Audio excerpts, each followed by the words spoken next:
از اواسط دهه 40 با بهبودی تدریجی موقعیت اقتصادی ایران، بسیاری از اتباع کشورهای اروپایی، آمریکا و کانادا برای کار با خانواده‌های خود راهی ایران شدند و در شرکت‌های دولتی و خصوصی ایرانی و غیر ایرانی در زمینه‌های مختلف مشغول به کار شدند.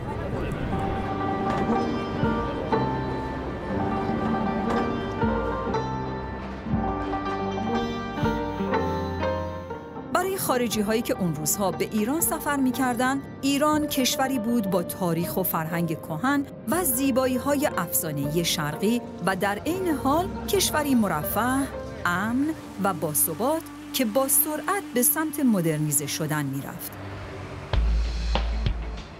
با افزایش قیمت نفت و رشد بی‌سابقه اقتصادی از اوایل دهه 50 که منجر به کمبود کارشناس و دیگر افراد متخصص شد، موج بزرگتری از نیروی کاری اروپا و آمریکای شمالی عازم ایران شدند. تا جایی که پیش بینی میشد که تا سال 58 تعداد آمریکایی‌های مقیم ایران به بیش از 50,000 نفر برسد.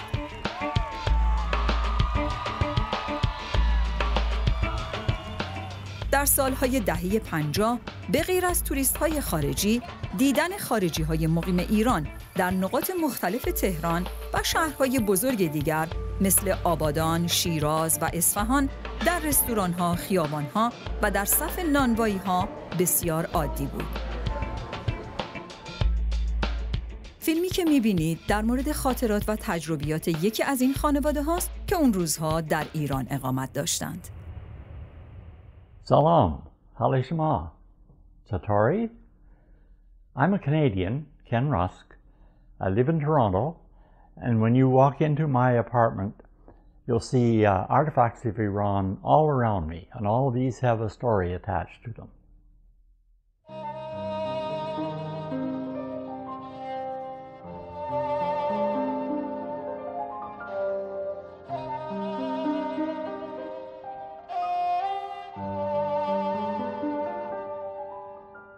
In 1971, my family and I moved to Iran while I was working for Ontario Hydro.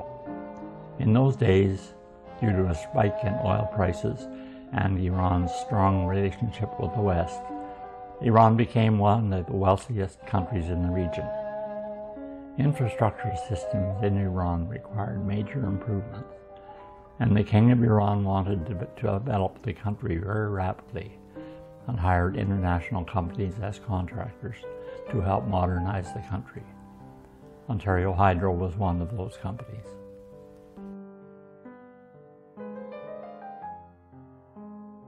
Part of my job was traveling to different parts of the country, and as I had a passion for photography, I took almost 1,000 photos during our time in Iran. These photos were kept in the form of slides that were never printed. After our families returned to Canada, the slides were forgotten in our storage. In 2012, I met Ali, a Persian real estate agent in Toronto, and I shared my story about my trip to Iran and the existence of the slides. Ali became very interested in these rare and never-before-seen photos and encouraged me to locate them and share them with him so we could digitize them and make them available for others to see. After a few days in Tehran, we found a lovely apartment in Davoudieh, Kuchi Haft, and slowly we started to make Tehran our new home. Moving to Iran from Canada was a major cultural shift for my family and me. As I was going to work every day, it was probably more difficult for my family than it was for me. By September, the children went to school, but my wife was experiencing some difficulty. The first Christmas was something that we were looking forward to, and the first snow appeared in mid-December. It cheered us up. After we had our first Christmas, we felt at home in Tehran. Tehran was a big city and had a lot to offer. Shayad Square and the Plastical Building, the tallest building in Tehran, were my favorite structures. Before moving to Iran, we were advised that many of those things that we take for granted in the West were not available in Iran. For example, We shipped electronics and even toilet paper in boxes to Iran. But after arriving, we realized all of these things were available, some cheaper than what we would buy in Canada. There were also some Iranian-made products available. I still have the catalog of an large cooler that was installed on the roof of our apartment building.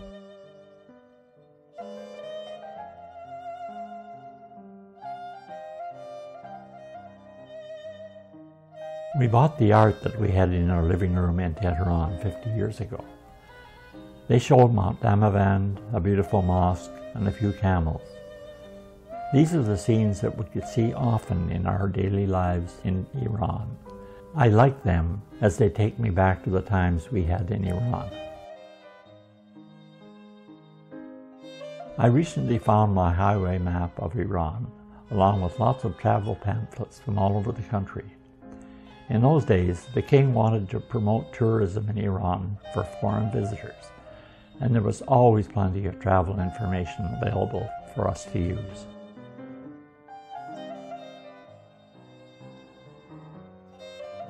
The first car I drove in Iran was a rental Paycon, and then I bought my own Aria.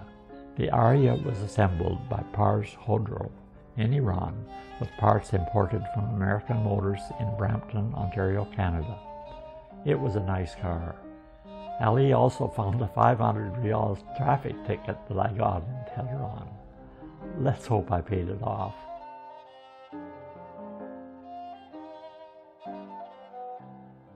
I also found a few rather funny photos with my daughter Heather trying to wear a chador, and my son Kevin pretending to smoke shisha, which he received as a Christmas gift. My German vacuum tube radio also traveled to Iran. When we were in Tehran, I would listen to the U.S. Air Force radio station and Radio Monaco, and sometimes some local music station.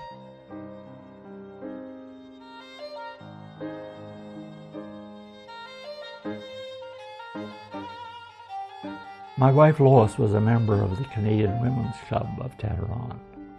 We used to join our American friends in Tehran to attend gatherings that were taking place at the American Embassy. There were a lot of American families living in Tehran, mostly military families, and we knew a few of them. That's how we got invited to some of those parties. From my experience, most of the Americans in Iran like to keep their distance from the locals. For example, if they had summer holidays, they would fly back to America. We, on the other hand, would rather take a trip to different parts of Iran and explore that diverse and historic country.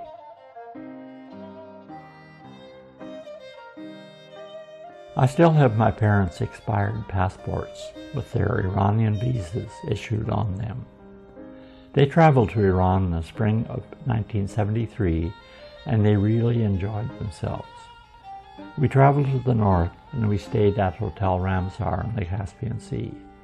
The north was incredibly green with lots of rice farms and hospitable people. We really enjoyed the Caspian Sea, the clean beaches, and the beautiful scenery around the north.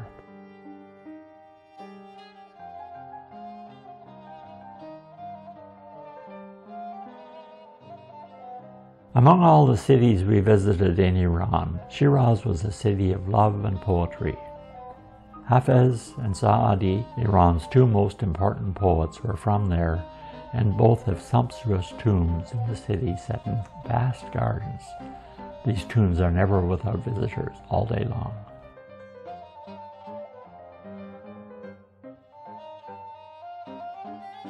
My wife passed away a few years ago, and my favorite photos from Shiraz are when she is in front of Hafez's tomb while a fortune teller is reading her Vali Hafez, and she is listening but can't understand the meaning. We were all enjoying the situation. In another photo, she is walking on the street of Shiraz.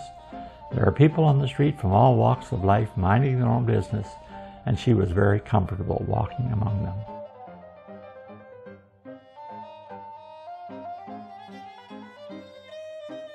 "60 kilometers from Shiraz, the most outstanding sight is without a doubt Persepolis, or Takhti Jamshid, capital of the ancient Persian Empire, the Middle East's most magnificent, which once shaped history. Our visit there occurred right before the big international 2,500-year anniversary ceremony that Mohammad Reza Shah was arranging for the heads of state from countries around the world. They were preparing the tent city.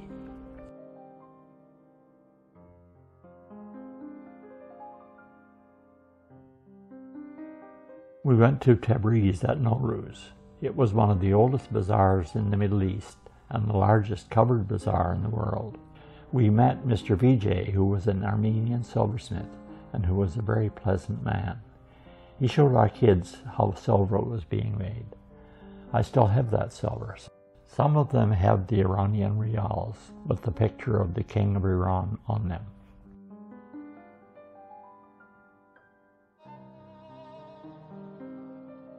They called Isfahan city of half of the world.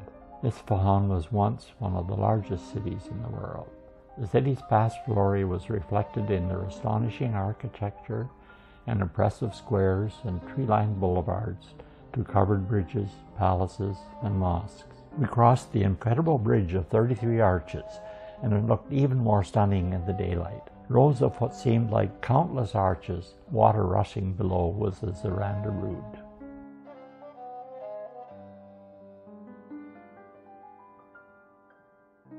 The carpet I always had in my living room is a Turkoman carpet, which I bought on our trip to Gorgan. We went from there to Bandar Turkoman and the local carpet bazaar, which was very interesting. I bargained on my hands and knees with the merchant to arrive at a price that we both agreed to.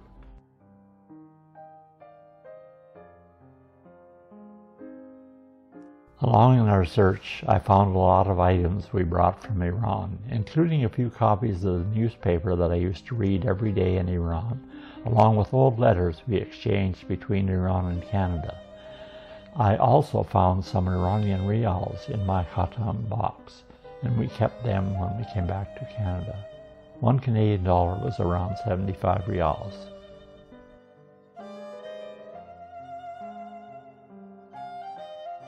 While in Iran, we flew with Iran Air traveling to Shiraz and Eصفهان. As during those times, Iran Air used to fly to many places, some as far as Los Angeles.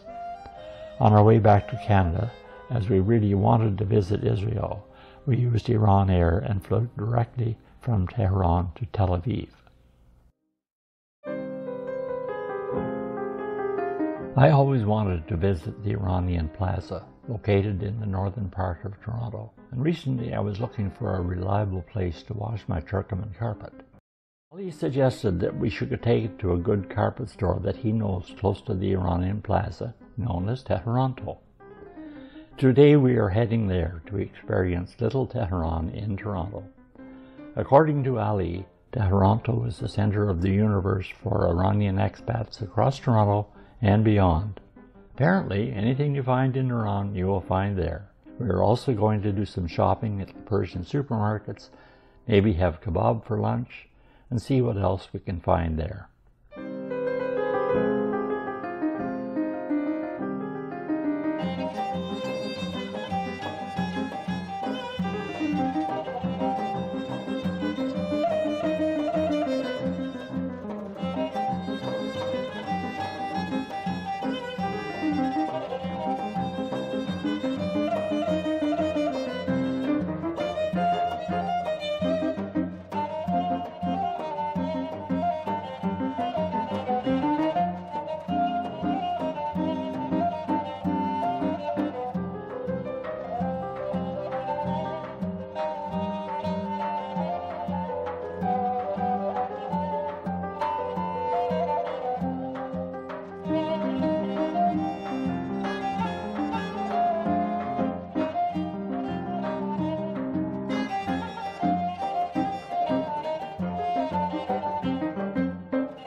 Okay, thanks for coming in my store, and nice to meet you.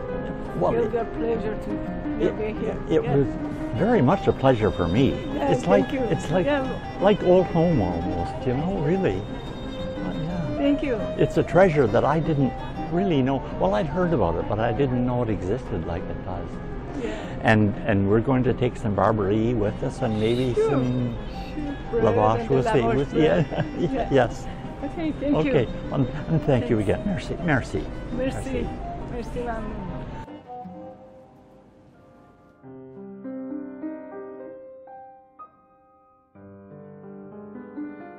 How you doing? I'm How are well. you? I'm well, thanks. Oh, you're the gentleman from the documentary. I am. Oh, I am. watched I that. I am. watched I'm that beginning Ken. to end. Oh, did Hello, you? How are you? Welcome.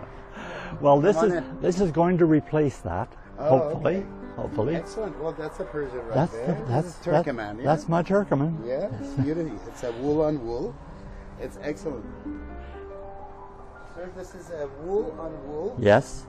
Turkmen, and you kept it in great condition. It.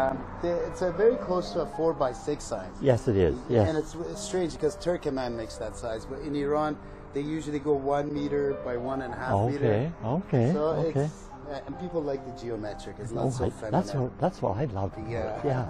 Now Cream and brown. it has had a repair. I bought it new 50 years ago, Yep. and I had it in my living room for, oh my gosh, 30 years. Okay. So it suffered a little bit, but I had it repaired 20 years ago and washed. Okay. And since that's it. Turco-Persian, did it? Turco-Persian. Yeah. Down on Okay. Church on Richmond Street. Yes. Excellent. I must ask you, when you were in Iran, did you eat kelle pache, the sheep's head? They have No. every morning. I- That's the first thing I was thinking when I saw the documentary. I saw that in a store a few days ago, Yes, sir. and no. No, I And- always wonder that. I know, and yet I said to Ali, you know, why does that bother me? Because here, my mother made head cheese from pig's head. Yeah. Always. Yes. Yeah, exactly. So why? Why? Yeah, that one's a very popular. It's very bad for you, high in cholesterol. but Oh, it's one of those dares, you know. I dare well, you. of course. When I sat down here, I realized I sat down right beside the picture of the Shah. We had a picture like that in our living room wall, as everyone had back then. And then this is really unusual. A piece of carpet with the Shah and the money, the Persian money. Yeah, I have some copies of some of those bills at home, like in new condition. Beautiful. Now, is that an Isfahan pattern? Is that an Isfahan pattern? That's right. I thought so. Yeah. Yeah. It's at the gate of heaven. Oh, well, of course. Yeah, it shows.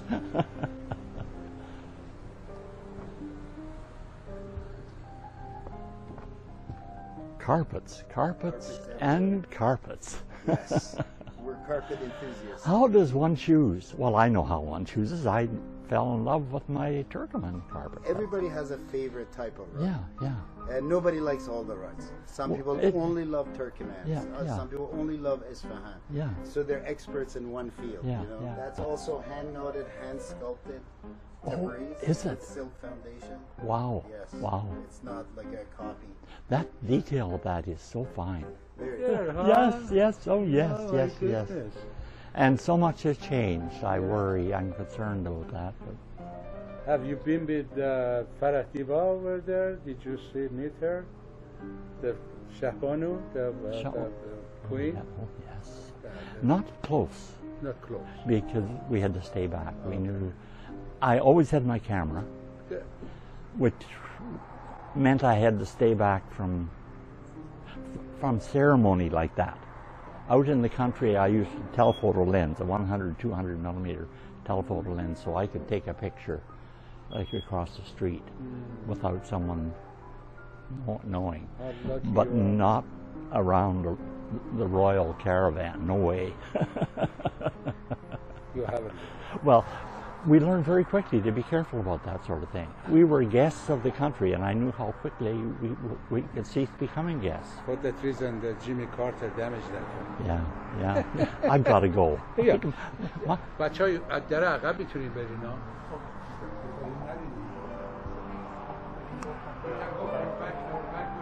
I'm sorry? We can go from the back. Oh, okay, yeah. Okay.